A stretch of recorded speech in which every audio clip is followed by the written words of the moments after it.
और दोस्तों हम लेकर आ चुके हैं आप लोगों के लिए 20 मिनट में शाम की 50 ताज़ा और बड़ी खबरें हैं। बताएंगे दोस्तों उत्तर प्रदेश में जमकर हुई धांधली। दोस्तों वोटिंग के बीच वोटरों को पीटा गया, भड़के अखिलेश यादव। क्यों आखिरकार दोस्तों राहुल गांधी ने कहा कि ये लोकतंत्र को बचाने के लिए देश की जनता ने जो है पीड़ा उठाया है। राहुल गांधी बोले देश की जनता चाहती है कि लोकतंत्र बचे। आखिरकार क्यों दोस्तों प्रियंका गांधी ने कहा कि वो शेरनी है, शेरनी की तरह लड़ेंगी। और आपको बताते चले दोस्तों मुस्लिम महिलाओं को रोका गया, जानबूझकर उनके आधार कार्ड को चेक करने के चक्कर में वोटिंग को धीमा किया गया। बताएंगे आखिरकार संभल में क्यों इतनी ज़्यादा जो है यहाँ पर चीज़ें खास कर बिगड़ी हैं। इन तमाम मुद्दों पर बात होगी, लेकिन उससे पहले अगर आपने अब तक हमारे चैनल को सब्सक्राइब नहीं किया जल्दी से कर लीजिए। पास में घंटी आएगी, इसको भी दबाइए ताकि हमारे हर वीडियो की जो अपडेट है वो आपको मिल पाए। दरअसल दोस्तों आपको बता दें चले प्रधानमंत्री नरेंद्र मोदी के ऊपर जमकर भड़कते हुए नजर आए राहुल गांधी बोले ये देश के लोकतंत्र को बचाने का आखिरी मौका है। राहुल गांधी ने कहा कि पिछले 2 चरणों में बीजेपी की करारी हार हुई है और तीसरे चरण के बीच में राहुल गांधी ने कहा कि बीजेपी को डर लग रहा है कि वो चुनाव हार रही है। दरअसल दोस्तों बीजेपी को जब जाहिर सी बात है ऐसा लगेगा कि वो चुनाव हार रही है तो वो बेईमानी की सारी हदें पार करेगी। वो पूरी कोशिश करेगी कि वो चुनाव को प्रभावित कर ले, वोटरों को प्रभावित कर ले और हर जगह दोस्तों अपनी सरकार बनाने की कोशिश की जाए। यही नहीं दोस्तों, नरेंद्र मोदी जैसे इंसान ने देश की तमाम सत्ता को मजाक बना रखा है। जहाँ पर सरकार नहीं बन पाती वहाँ पर सरकारें ख़रीद ली जाती हैं और इसीलिए यह ज़रूरी है कि इस चुनाव में बीजेपी चुनाव बुरी तरीके से हार जाए। सबसे बड़ी बात यह दोस्तों इस चुनाव में राहुल गांधी ने लोगों से अपील की है कि जो लोग भी वोट दे रहे हैं दोस्तों वो सिर्फ एक ही बात अपने दिमाग में रखें कि देश का लोकतंत्र बचाना दोस्तों बहुत ज़रूरी है। क्योंकि आज हमारे देश की जो हालत है वो सब लोग देख रहे हैं। महंगाई, गरीबी, बेरोज़गारी चरम पर पहुंच चुकी है। जो लोग सिर्फ धर्म के नाम पर मोदी सरकार को वोट दे रहे हैं उन्हें बस एक ही बात की शर्म आना चाहिए कि धर्म से देश नहीं चलता है। देश चलता है दोस्तों अच्छे कामों से, देश चलता है विकास से। और विकास क्या हुआ ये सबने देख लिया है। तो कम से कम ऐसी सरकार को वोट दो जो काम करे। फिर अपील कर रहा हूँ इंडिया गठबंधन को सपोर्ट कीजिए। आपको बताते चले दोस्तों फिलहाल प्रधानमंत्री नरेंद्र मोदी के ऊपर भड़क गया अखिलेश यादव। कहा बीजेपी का सपना टूटते हुए देख बीजेपी बौखला गई है, बेईमानी पर उतर आई है। दरअसल अखिलेश ने संभल का जिक्र करते हुए कहा कि संभल में मुस्लिम वोटरों को खूब परेशान किया जा रहा है, जानबूझकर धीमी गति से वोट डाले जाएँ, इसके कारण उनके आधार कार्डों को चेक किया जा रहा है बार बार। आपको बता दें दोस्तों जबकि आधार कार्ड चेक करना ये किसका काम होता है दोस्तों, पोलिंग अधिकारियों का होता है, यानी कि चुनाव आयोग के अधिकारियों का होता है। लेकिन वहाँ पर तो कुछ उल्टा ही चल रहा था। सबसे बड़ी बात यह दोस्तों कि फ़िलहाल इस चुनाव को प्रभावित करने के लिए बीजेपी पूरी कोशिश कर रही है। ख़ास कर जहाँ पर मुस्लिम बहुल्य सीटें होती हैं वहाँ पर धीमी गति से चुनाव कराया जाता है। यानी कि दोस्तों जितनी धीरे वोट डल सके उतना अच्छा है। पहले उनकी आइडिया चेक की जाती है और स्लो वोटिंग करवाई जाती है ताकि वोट कम पड़ सकें और समय कम होता है क्योंकि आप भी जानते हैं। लेकिन आपको बताते चले इस सब के बीच में एक चीज़ देखने को मिली कि अखिलेश ने फिर भी साफ कहा कि फ़िलहाल इस बार बीजेपी कितनी बेईमानी कर ले वो चुनाव हार रही है। अखिलेश यादव ने एक ऐसा वीडियो भी जारी किया जिसमें आपको बता दें पुलिस वोटरों को बुरी तरीके से पीट रही है। एक व्यक्ति का सर फोड़ दिया कि पीठ पर डंडे मारेगा। इस तरीके के वीडियोज़ भी सोशल मीडिया पर दोस्तों हवा की तरह तैरते रहे। सबसे बड़ी बात यह है कि आज अगर हमारे देश के लोकतंत्र को बचाना है तो इस चुनाव को दोस्तों इंडिया गठबंधन का जीतना बहुत ज़्यादा ज़रूरी हो जाता है। पिछले 2 चरणों में बीजेपी की ज़मानत ज़ब्त हो चुकी है दोस्तों। तीसरे चरण में बीजेपी ने पूरी कोशिश की है कि वो इस चुनाव को प्रभावित करे। आपको बताते चलें यही नहीं, यहाँ पर बीजेपी के ऊपर कई और बड़े आरोप भी लग रहे हैं कि चुनाव जीतने के लिए बीजेपी कुछ भी तिकड़म लड़ा सकती है। हालांकि अब तक के जो चुनाव परिणाम है दोस्तों उसमें 3 चरणों में इंडिया गठबंधन आगे चल रहा है। हालांकि हम आपको बता दें 2 चरण में ज़बरदस्त फ़ायदा था इंडिया गठबंधन को, लेकिन तीसरे चरण में वोटिंग परसेंटेज फिर भी बढ़ा है तो बीजेपी को थोड़ा बहुत इससे फ़ायदा ज़रूर है। लेकिन ये ज़रूर कहेंगे कि बीजेपी को तीसरे चरण में भी झटका लगा है क्योंकि कई ऐसी सीटें दोस्तों जो 2019 में बीजेपी ने जीती थी लेकिन अब वो कांग्रेस के पाले में, इंडिया गठबंधन के पाले में जाती हुई दिखाई दे रही हैं। आपको बताते चले दोस्तों फिलहाल भारतीय जनता पार्टी के ऊपर जमकर भड़के मल्लिकार्जुन खड़गे। बता दिया दोस्तों लोकसभा और ख़ास करके इलेक्शन कमीशन पर जो आरोप लगाए हैं दोस्तों सुनने वाले हैं। मल्लिकार्जुन खड़गे क्या लिखते हैं दोस्तों समझिए। 2024 का लोकसभा चुनाव लोकतंत्र और संविधान को बचाने की लड़ाई है। हाल के घटनाक्रम को देखें तो चुनाव आयोग की विश्वसनीयता पर अब तक सबसे बड़ा निचले स्तर पर यह है कि सार्वजनिक डोमेन में इतिहास में पहली बार जो है यहाँ पर ऐसा हुआ है दोस्तों कि आयोग ने लोकसभा चुनाव के पहले और दूसरे चरण के अंतिम मतदान का डेटा जारी होने में देरी की दोस्तों। इतनी देरी की कि इसका वोटिंग परसेंटेज बढ़ा दिया गया अपने आप। अभी आगे सुनिए, देरी की गई है। अंतिम मतदान में प्रतिशत 5.5 जो है यहाँ पर बढ़ोतरी क्यों हुई है, ये पूछा है किसने, मल्लिकार्जुन खड़गे ने, कि आपने जो है चुनाव आयोग ने डेटा रिलीज करने में पहले और दूसरे चरण का जो मतदान था दोस्तों, यानी कि फर्स्ट और सेकंड फेज का जो मतदान था उसका जो डेटा था दोस्तों, चुनाव आयोग ने उस वक्त जानबूझकर जारी नहीं किया। लेकिन लास्ट में दोस्तों चुनाव आयोग ने 5.5% इस डेटा को, जो उनके पास खबर आई थी खड़गे के पास, उससे ज़्यादा बढ़कर, यानी कि जो विपक्ष ने देखा था कि इतना प्रतिशत हुआ है मतदान, उसमें 5.5% मतदान बढ़ा दिया गया। बढ़ाने का मतलब आप अच्छे समझते हैं कि बीजेपी की तरफ वोट डलवा दिए जाते हैं, कई बार ऐसे आरोप लगते हैं। तो यहाँ पर उन्होंने कहा कि 5.5% की बढ़ोतरी हुई है। पहले और दूसरे चरण का अंतरिम मतदान प्रतिशत जारी करने में हुई देरी डाटा की गुणवत्ता पर गंभीर जो है असमंजस पैदा करती है। मैंने अपने 52 साल के चुनावी जीवन में ऐसा कभी नहीं, उन्होंने कहा ऐसा कभी नहीं देखा कि अंतिम आंकड़ों में इतनी ज़्यादा बढ़ोतरी हुई हो।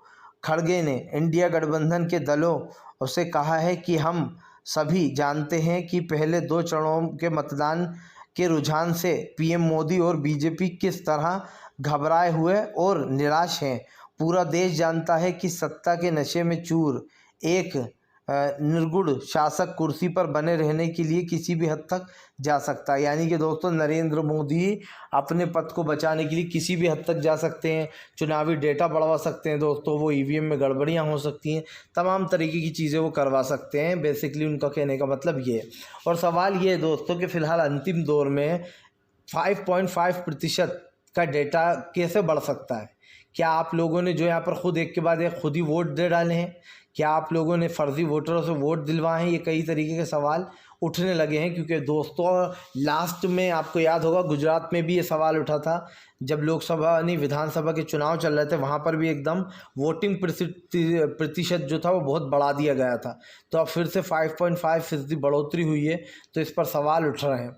आपको बताते चले दोस्तों, फिलहाल पतंजलि वाले मामले में फंस गई केंद्र सरकार। केंद्र सरकार को दोस्तों मिनिस्ट्री को पड़ी सुप्रीम कोर्ट की सुप्रीम फटकार। कहा आखिरकार ये चल क्या रहा है देश में। आपको बताते चले दोस्तों, पतंजलि को लेकर जो सरकार है केंद्र सरकार, उसको कई दोस्तों जो यहाँ पर शिकायतें लिखी गई थी कि ये बाबा रामदेव की जो कंपनी है वो लोगों को झूठे विज्ञापन दे रही है, झूठे दावे कर रही है, इस पर बैन लगना चाहिए। और कई लोगों ने शिकायत दर्ज की मिनिस्ट्री में।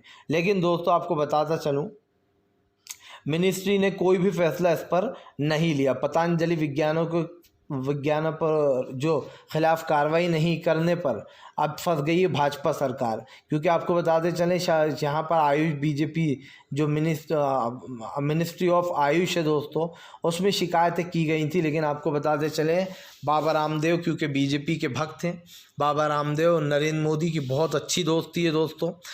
बाबा रामदेव की नरेंद्र मोदी से ही नहीं, योगी से लेकर तमाम लोगों से दोस्ती, आरएसएस तक।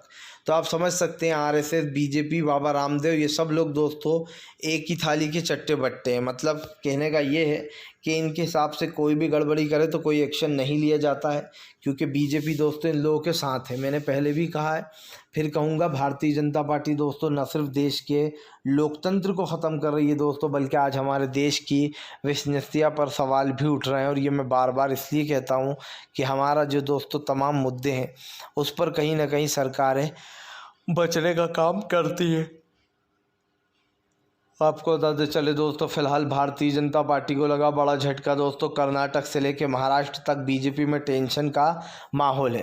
दरअसल दोस्तों ये राज्य ऐसे हैं जहां पर बीजेपी का सूपड़ा साफ होता हुआ दिखाई दे रहा है। लेकिन दोस्तों कल मध्य प्रदेश में मैंने एक चीज़ नोटिस की कि दोस्तों यहाँ पर भी बेईमानी लगातार हुई है। क्यों हुई है मैं बताता हूँ दोस्तों। जहाँ आपको याद होगा, जब पर्चियाँ दी जाती हैं, पोलिंग बूथ अधिकारी बैठते हैं बाहर एक एक पार्टी के, मैंने देखा जहाँ पर वोट डल रहे थे ज़्यादातर, वहाँ पर बीजेपी के लोग तो बिल्कुल जहाँ पर वोट डाले जा रहा है उसके पासम पास बैठे हुए हैं, लेकिन कांग्रेस के बूथ कैप्चरों को आगे जगह दी गई है, आगे चलकर जाना पड़ता है बहुत, जब कहीं जाकर वो मिलते हैं कि यहाँ पर कांग्रेस के बैठे हुए हैं, इनसे टिकट ले लो। तो बेईमानी तो यहीं से दिखाई दे रही है कि जो बीजेपी के लोग हैं उनको बिल्कुल जहाँ पर वोट डालना है उसके पास बिठाया गया है पर्ची देने को, और जो दोस्तों दूसरे लोग हैं जिनसे पर्चियाँ ली जाती हैं वोट डालने से पहले, उन लोगों को इतना आगे तक बिठाया गया। तो सवाल तो दोस्तों उठेंगे ही। सवाल इसलिए भी उठेंगे कि जब कोई वोट डालने जाता है तो जाहिर सी बात है वो आसपास देखता है कि कहाँ हमारा पोलिंग बूथ अधिकारी बैठा हुआ है। जब दोस्तों अधिकारियों को इतनी दूर बिठाया कांग्रेस के लोगों को जो पर्ची बांट रहे हैं दोस्तों, यही नहीं, कल एक चीज़ और देखने को मिली कि उत्तर प्रदेश की पुलिस ने सपा की पर्चियों पर पानी डाल दिया। अब आप समझ सकते हैं कि कितनी बेईमानी, और ये जो तानाशाह देश में हैगा दोस्तों, ये सही तरीके चुनाव नहीं होने दे रहा, वो किसी भी हाल में नहीं होने दे रहा। मैंने तो पहले भी कहा था आपसे और फिर कह रहा हूँ कि ये सरकार दोस्तों चुनाव भी सही तरीके से नहीं होने दे रही। वो आरोप इसके ऊपर झूठे नहीं है कि इसका बस चले तो लोकतंत्र से चुनाव कराना ही ख़त्म करा दे, यही बीजेपी की मंशा है। मैं एक चीज़ हमने बार बार कही है दोस्तों और फिर से कहेंगे, आने वाले समय में सत्ता बदलने वाली है। इस बार बेईमानी कितनी ही हो जाए सत्ता तो बदल कर रहेगी दोस्तों, क्योंकि पहला दूसरा चरण में मोदी सरकार की नींद उड़ चुकी है, और दोस्तों इस चरण में जो है यहाँ पर बीजेपी ने तीसरे चरण में कोशिश की है कि वो किसी भी तरीके से हिंदू मुस्लिम वाला माहौल बना ले। लेकिन हम भी इस बात को अच्छे से जानते हैं दोस्तों कि देश की जनता क्या चाहती है। बार बार जनता इस चीज़ को बोलती भी है दोस्तों, और इस चीज़ को हमने सुना भी है कि फ़िलहाल सरकार की जो नीतियाँ हैं, जो सरकार के प्रपंच है, वो साफ देखने को मिलते हैं।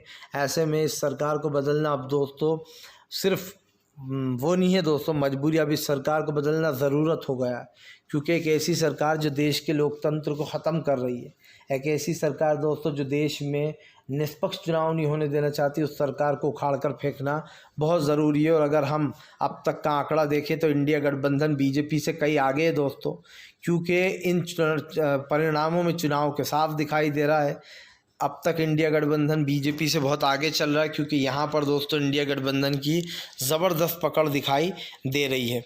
फ़िलहाल देखना ये होगा कि इंडिया गठबंधन अपनी सरकार बनाता है तो कैसे बीजेपी के ऊपर कार्रवाइयाँ करता है। आपको बता दें चले दोस्तों, भारतीय जनता पार्टी के ऊपर जमकर भड़कते हुए नजर आए तेजस्वी यादव। तेजस्वी बोले बीजेपी चुनाव हार रही है इसलिए वो बेईमानी तो करेगी। दरअसल आपको बता दें चले तेजस्वी यादव ने दावा किया है कि ये चुनाव देश के लोकतंत्र को बचाने का तो है ही दोस्तों, लेकिन एसटी ओबीसी का जो आरक्षण बीजेपी ख़त्म कर देगी उसका भी चुनाव है। यही नहीं, विपक्ष ने बीजेपी को घेरते हुए कहा कि फ़िलहाल तमाम बीजेपी के लोग देश के लोकतंत्र को ख़त्म करने की कोशिश कर रहे हैं। लेकिन दोस्तों अब की बार जो वोटिंग के आंकड़े हैं वो ये चीज़ ज़रूर दोहराते हैं, ये चीज़ ज़रूर चौंकाते हैं दोस्तों कि इस बार बीजेपी का गेम ओवर होने वाला है। कई जगहों पर हमने दोस्तों भीड़ देखी, कई जगह पर वोट जो डल रहे हैं, जो पर्चियाँ दबाई जाती हैं, किसको कितना वोट मिलेगा वो साफ दिखाई दे रहा है। हालांकि दोस्तों देखिए ये कोई पता नहीं कर सकता कि अंदर कौन गया और किसकी तरफ वोट डाला, कहाँ कितनी पर्चियाँ गिरी, लेकिन दोस्तों एक अनुमान लगाया जा सकता है। जो भीड़ दिखाई दे रही है वो भीड़ यही बताती है कि कांग्रेस में ज़बरदस्त लहर दिखाई दे रही है, क्योंकि कल दिग्विजय काफ़ी खुश दिखाई दिए कि हर तरफ से अच्छी खबर ही आ रही है। लेकिन अच्छी खबर तो तभी होगी दोस्तों जब ये सरकार बदल जाएगी और देश में इंडिया गठबंधन की सरकार आएगी। मैं तो दिल से चाहता हूँ कि सरकार बदले, क्योंकि दोस्तों अगर इस बार बीजेपी सत्ता में आ गई ना तो ना सिर्फ वो मुसलमानों का जीना हराम कर देगी, क्योंकि उसने मुस्लिमों से सारे हक तो छीन ही लिए हैं और हिंदू भाइयों से दोस्तों उनकी कमाई छीन ली है। आप देख लीजिए तमाम गरीब इंसान जो है उसके पास ना काम है ना काज है, महंगाई लगातार बढ़ती चली जा रही है। जो लोग बीजेपी को वोट देते हैं वो लोग खुद बीजेपी के ख़िलाफ़ इस चुनाव में वोट कर रहे हैं। तो ये उम्मीद हमने लगा ली है कि अब की बार सत्ता बदलने वाली है, क्योंकि जब बीजेपी के लोग ही बीजेपी के साथ नहीं है तो आप समझ सकते हैं। उत्तर प्रदेश में कई लोग जगहें तो ऐसी हैं दोस्तों जहाँ पर लोगों ने वोटिंग देने से ही कल मना कर दिया। और पता है सबसे अच्छी बात क्या है, ये वो लोग हैं दोस्तों जो बीजेपी को जिन्होंने पिछली बार वोट दिया था। तो अगर ये लोग बीजेपी को वोट नहीं दे रहे तो मैं तो कहता हूँ बहुत अच्छा है, लेकिन आप कम से कम वोट ज़रूर दो और इंडिया गठबंधन को दो। कम से कम इससे ये होगा कि आप सरकार भी बदल दोगे, और दोस्तों सरकार बदलने के साथ साथ जो विपक्ष की सरकार आएगी वो अच्छे से काम करेगी। और ये काम का नारा दोस्तों आप अच्छे से समझ सकते हैं।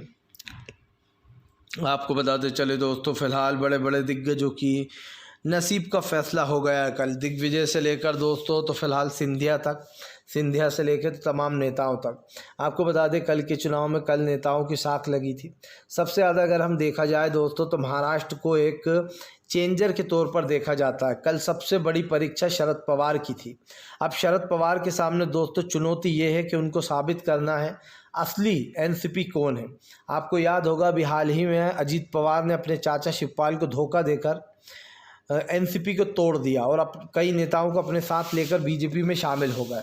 अब सबसे बड़ी बात ये, एक तरफ सुप्रिया सुले खड़ी हैं शरद पवार की बेटी, दूसरी तरफ अजीत पवार ने सुप्रिया सुले के सामने अपनी पत्नी को उतारा जानबूझ के, ताकि वोटर किस तरफ जाते हैं देखना होगा। लेकिन दोस्तों यहाँ पर मुझे जो अभी आंकड़ा दिखाई दे रहा है वो सुप्रिया सुले की तरफ जाता हुआ दिखाई दे रहा है। दोस्तों शरद पवार पिछली बार हालांकि उनको नुकसान हुआ था जब शिवसेना और बीजेपी मिलकर लड़े थे, आंकड़ा बहुत चौंकाने वाला था। लेकिन इस बार दोस्तों शरद पवार ने अपनी साख दांव पर लगाई हुई है, क्योंकि असली एनसीपी दोस्तों शरद पवार ही हैं।